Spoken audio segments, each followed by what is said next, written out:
So if you are an author and you're wanting to know how to publish during the pandemic, then don't go away. When we come back, we talk to Cai Emmons about how she published her book during COVID-19.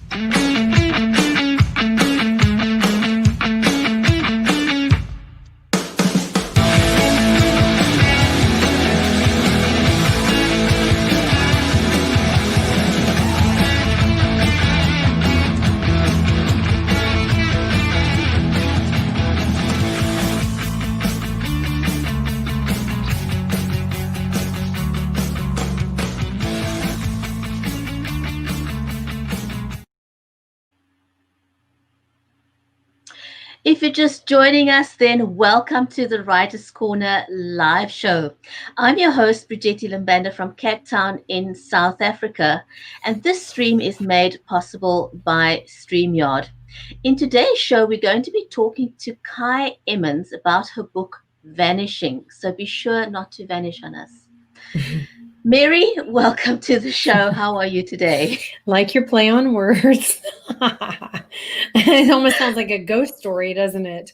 I'm doing well. How are you doing? It's so nice to see you and be here today. And the sun is shining, and it's going to be a good day. So I hope it's well. How is your weather? Like freezing where you are, or kind of not too bad? It's a little bit cold, but it's not too bad at all. And I'm looking forward to talking to Cai today. So for those of you who are watching live, welcome to the show. If you're watching us on Facebook, on Twitter, on Periscope, on YouTube, on LinkedIn, on Twitch, wherever you're joining us from, it's great to have you with us today. So just a bit of background to introduce Cai to the show. She is an award-winning author. Her novels are His Mother's Son, The Stylist, Weather Woman, and Weather Woman, I believe, has got a sequel coming up in 2021 called Sinking Islands. And Vanishing is a collection of short stories written by Cai, and it's won the Leapfrog Press fiction contest. Her impressive and amazing CV also includes writing plays and screenplays, as well as teaching film and fiction at a number of universities. And now she's living the dream, I guess. I think a lot of authors out there wish that they could write full time, and she's doing just that. So let's welcome her to the show, shall we? Yeah, absolutely.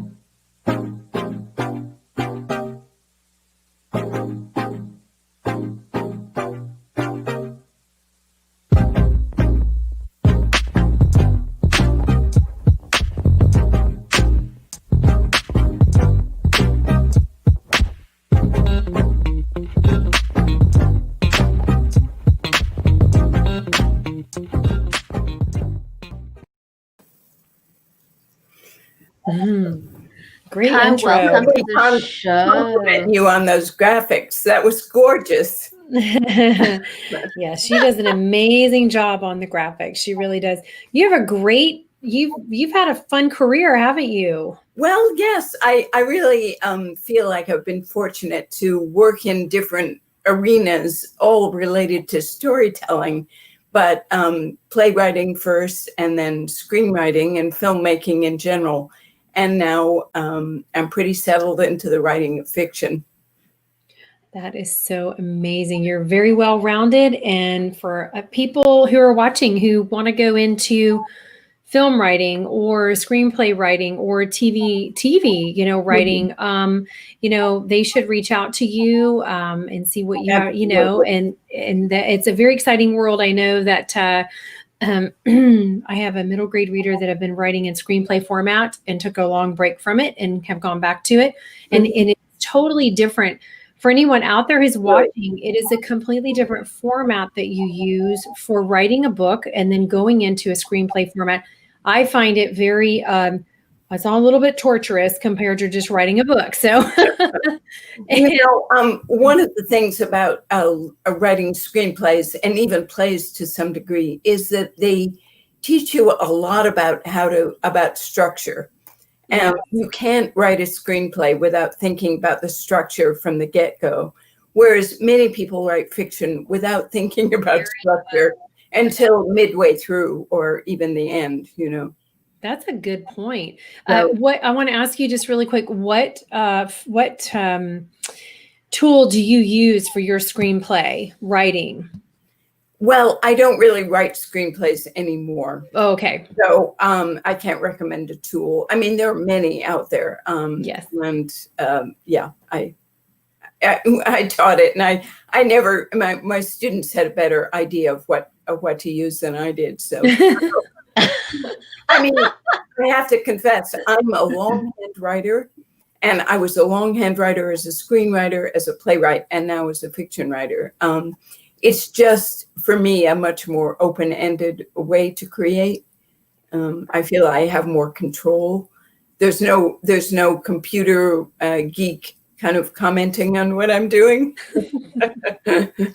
That's wonderful. I think it's been a long time since we've actually had someone on the show that writes longhand. We did have, I do recall one author saying that he did that, and that he found it therapeutic being able to actually hold a pen in his hand and write out the words. Yes, because not many people do that anymore. I know, and they say it is a different brain process.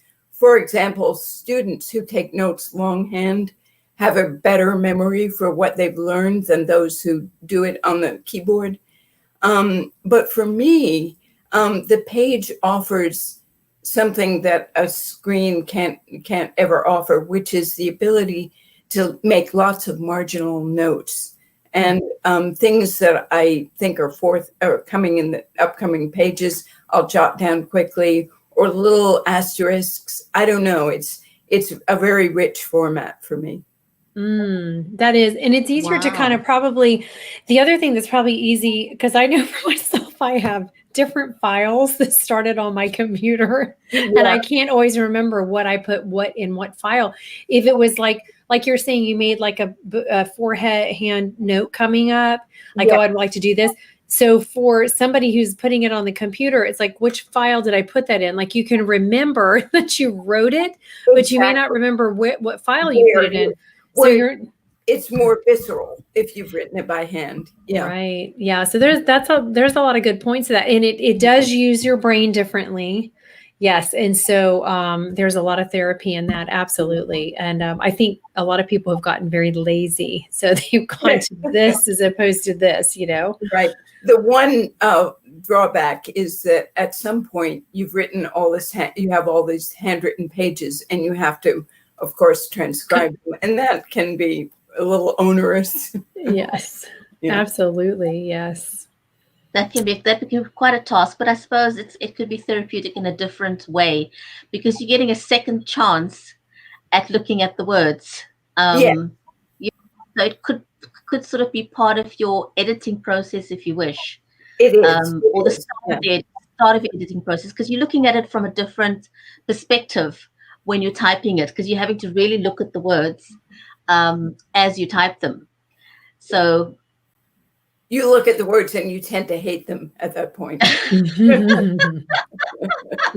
So let me segue from there. Why do you love writing so much? Was it an instant or a natural love affair, or was it something that you developed over time?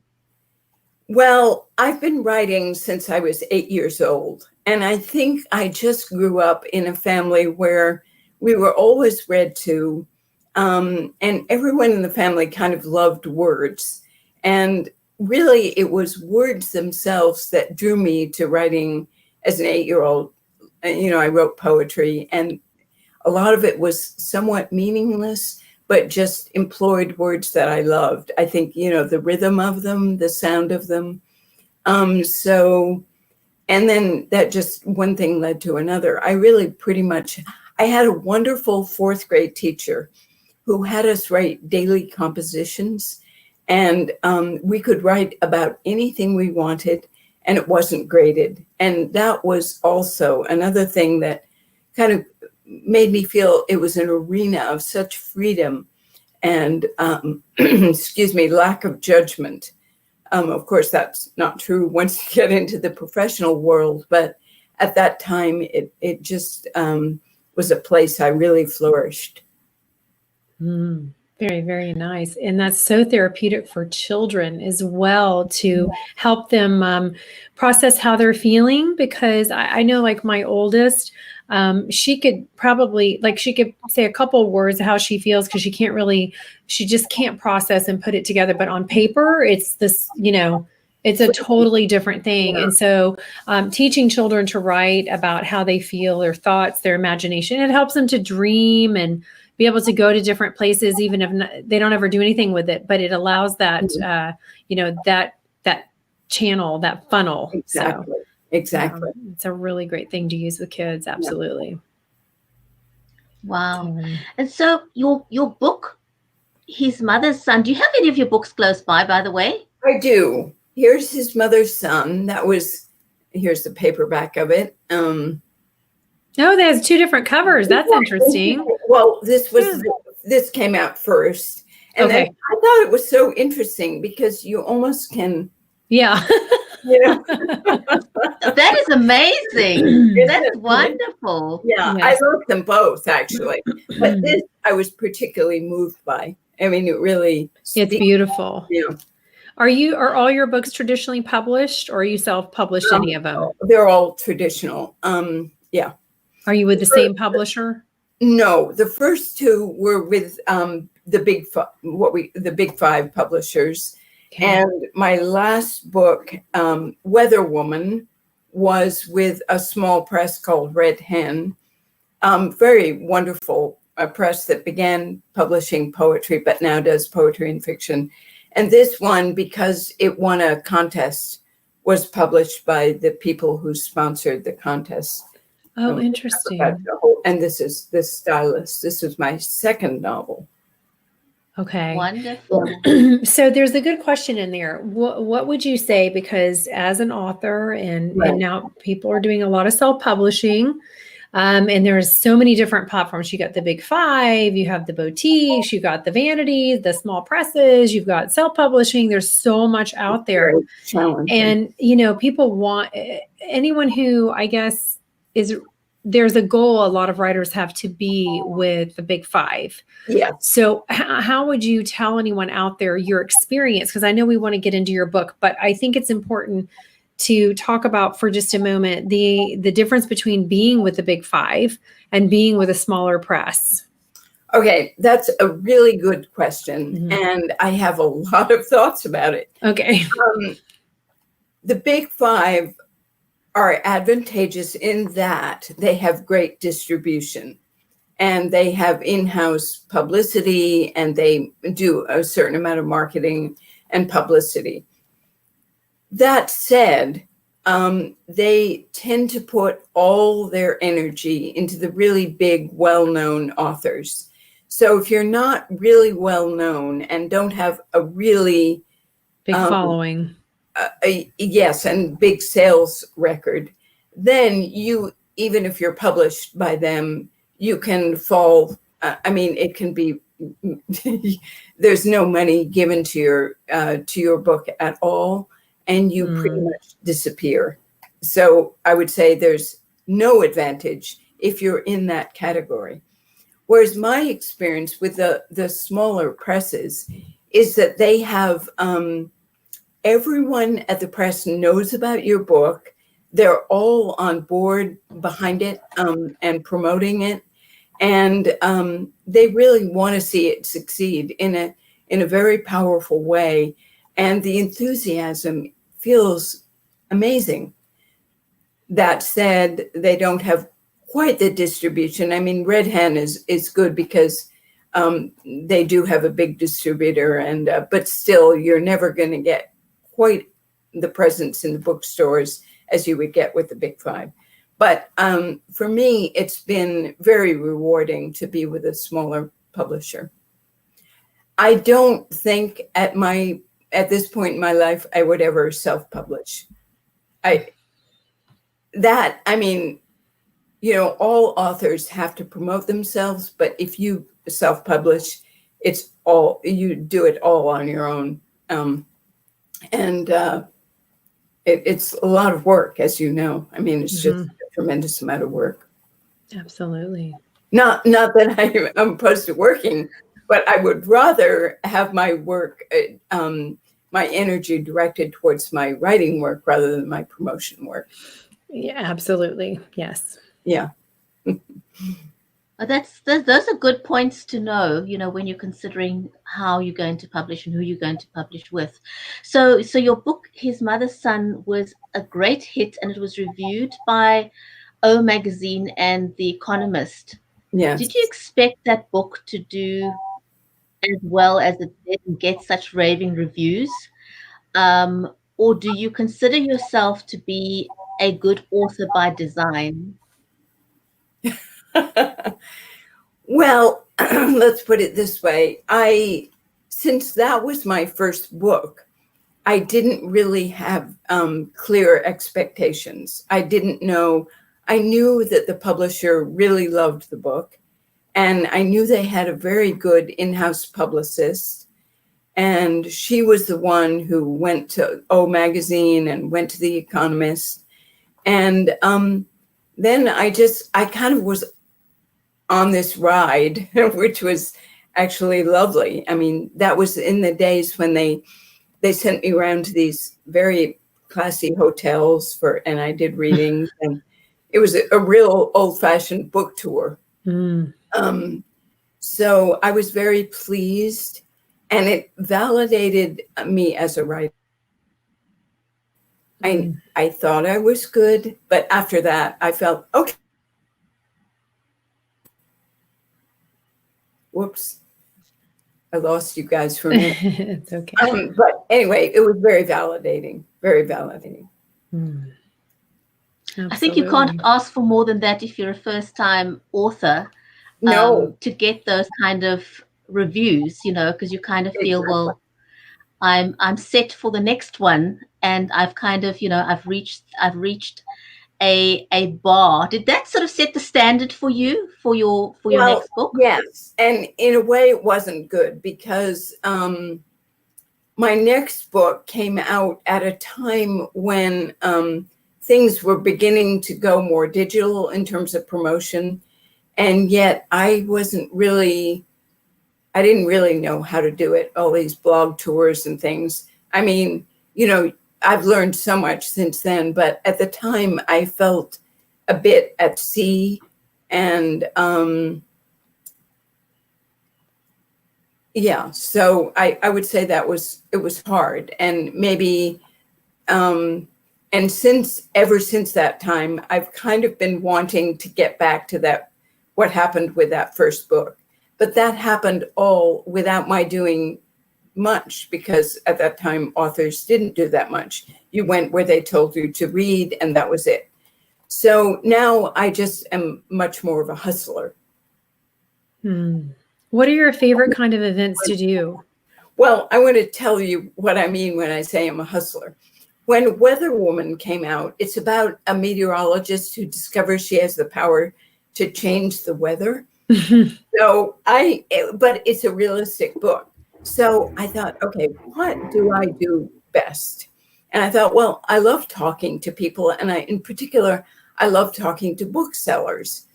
So I got hold of a transit van, a white transit van with a lot of real estate on the side. And I put the cover of Weather Woman cover on the side of the van, along with some quotes from the book, from blurb quotes. And I drove around to independent bookstores in the Northwest here. I ended up all the way in Colorado. And I did this big circuit, sort of.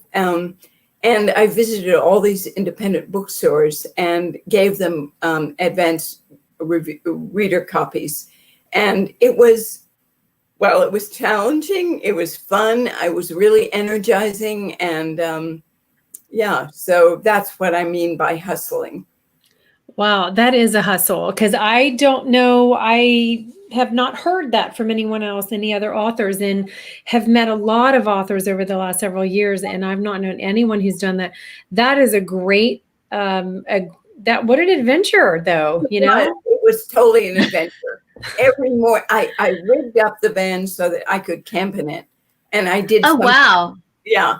But sometimes I spent the night in a motel because I needed to shower and appear at a bookstore. Right. Yeah.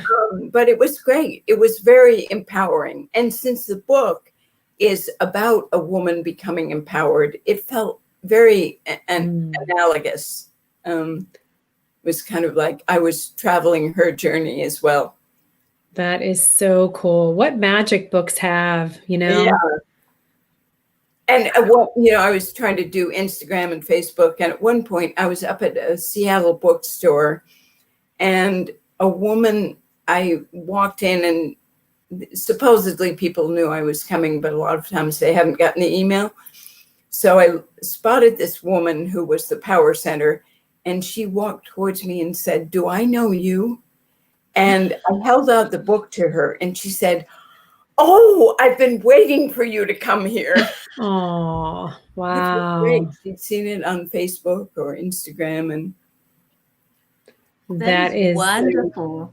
Yeah, I love that your organic building of all this is fantastic. So hopefully I can think of something similar to do when the sequel comes out next year. You'll have to let us know. Yeah. So how did you segue from writing novels into a book with short stories? Well, the truth about this book of short stories is that these stories were written over a period of 20 years.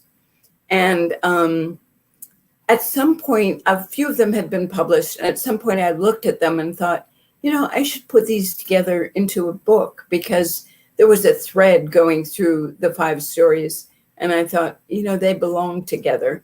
So I did that and then I submitted it and it won. And so I love it as sort of I don't write very many short stories. And but this is a record of where my head has been over the last 20 years. One of these stories was workshopped in my graduate program.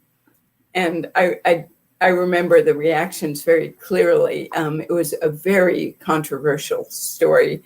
And as soon as there was this big discussion about it, I thought, I think I've got something here because it's creating so much intensity in the discussion.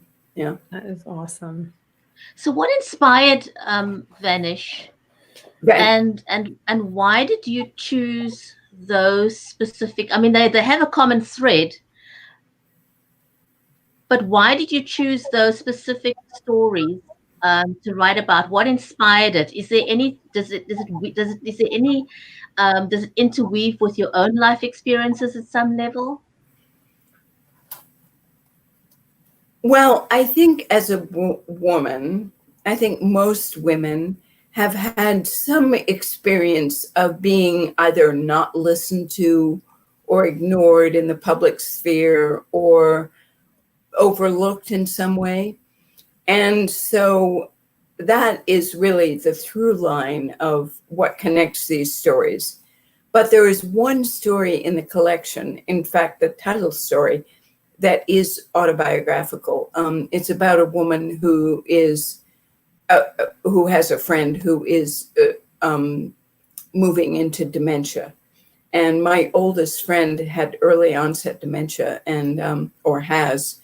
She's still alive. And it was deeply disturbing to me when I learned this because she and I had done so many things together. There was such a memory bank of experiences that only she and I shared. And so I have that feeling of a vanishing memory bank, or me being the sole repository of those memories. Wow. And that is so beautiful. That is beautiful. What a beautiful tribute, though, to her. Do you have in Vanishing? Is there any particular part that is like your favorite? Because I know, we tend to have things that we really, really love. Like when a songwriter has like a particular sound or words or a phrase, sometimes it's their favorite. Oh, wow. It's funny. The opening story called The Deed, which is the one that I workshopped in graduate school. There's a little phrase in there that comes up repeatedly between in my life with my husband, and it's the story of a woman who's an attorney and works in a law firm. She has two twin babies, and her husband is on a business trip, and she comes home one day and finds a man in her house, a very respectable man, who claims the house belongs to him. Okay, so that's it's kind of a little surreal, where her mental landscape is being projected onto what's happening to her. So in that, she's kind of an OCD woman, and she's been keeping track of things, a list of things to talk to her husband about when he returns. And one of the things is overly bold birds. When she left the house in the morning, there were these birds who were on the porch, and they were coming too close to her feet. And she, that's the first thing that goes on the list, is overly bold birds. And for some reason, this is a refrain in my life these days, overly bold birds. And I'm very fond of that. We have a lot of them right now. I don't know, something about the pandemic has brought the birds out in great abundance here. Yes, here too. Very loud. The birds are very loud compared to what they used to be. They're overly bold. Absolutely. I like that. I love it. That's a good phrase. That's a good phrase to use. And talking about the pandemic, you published Vanishing during the pandemic. Could you compare your experience because you've had the experience of publishing prior to the pandemic? Right. Could you compare the two experiences, and looking back now, after you've launched, have you, is there anything that you would have liked to do differently possibly during, when you were launching? Okay, well, this Vanishing was published on March 4th, and maybe a week later, we went into lockdown. So immediately, of course, you were devastated, right? Well, yes. Because everything was canceled. Everything was canceled. All my in-person events were canceled.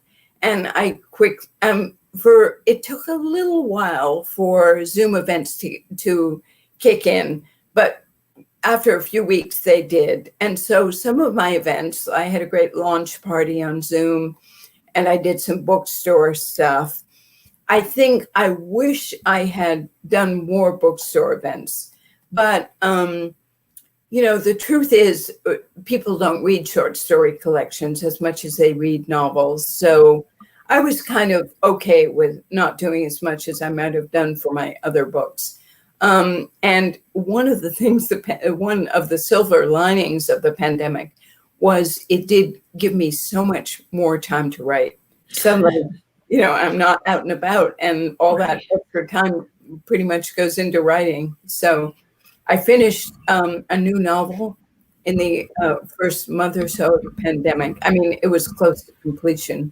And now I've started another one. So good for you. Yeah. That's awesome. It's kind of my fallback activity, as you can imagine. Right. Absolutely. Yeah. It's so funny. I know people have asked me that before. Like, what do you like to do when you have free time? Well, write, because I have free time to write. I know. I kind of, when people say, well, what are your hobbies? Well, writing is one of my hobbies. Writing.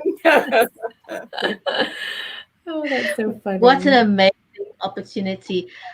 Cai, how can people connect with you? Well, I'm on Facebook and Twitter and Instagram, but especially Twitter and Facebook. And I'm at Cai Emmons. So I just go by my name because it's the easiest way to find me. Sure. Especially if you're writing more books. Excuse me. I think that is... Yeah, that's very clever. That's very clever. I've been trying to encourage a lot of people to do that, to stick to your name and not have it differently on every platform. Because it's so much easier for people to find you. it's kind of similar to having the same image appear. You know, you have one photo, you have that one everywhere as opposed to a bunch of different ones, because we can look so different in different photos. And yes, I mean, I'm lucky in that my name Cai is not that common. So there really aren't too many. I don't know if there are any other Cai Emmonses out there. I've got the website. Yeah. I don't think so. I think you have a fairly unusual name, which makes it easier for people to find you and to recognize you. And wow, can't wait for your next book to come out, because I think, you know, it's going to be phenomenal. I'm looking forward to it. Yeah. So you're hoping to release that in 2020, right? In the fall 21. Yeah. And hopefully, you know, by then the pandemic will be at least calmed down a little. Maybe we'll have a vaccine, because it would be kind of nice to get out in person.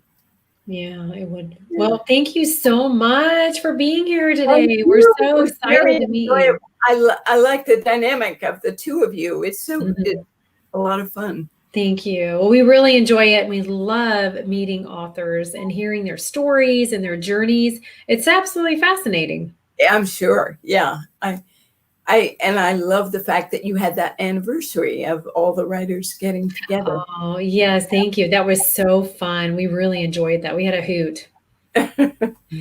It was a very, very special occasion, and one that I think will hold dear for a long time to come. You know, that's the magic of being online, the fact that we can connect no matter where we are in the world. Exactly. And meet people, and you know, it's phenomenal. Really love that about it. Thank you so much. Thank you to our audience for watching, you know, our live audience, and anyone watching on the replay. Thank you so much. Thank you for sharing this, and we loved having you on the show, Cai. Thank you, and stay well. I enjoyed it so much. Yes, we'll see you soon. Thank you. Okay. Bye-bye. Bye. Goodbye, everyone, and don't forget, remember to write good stuff.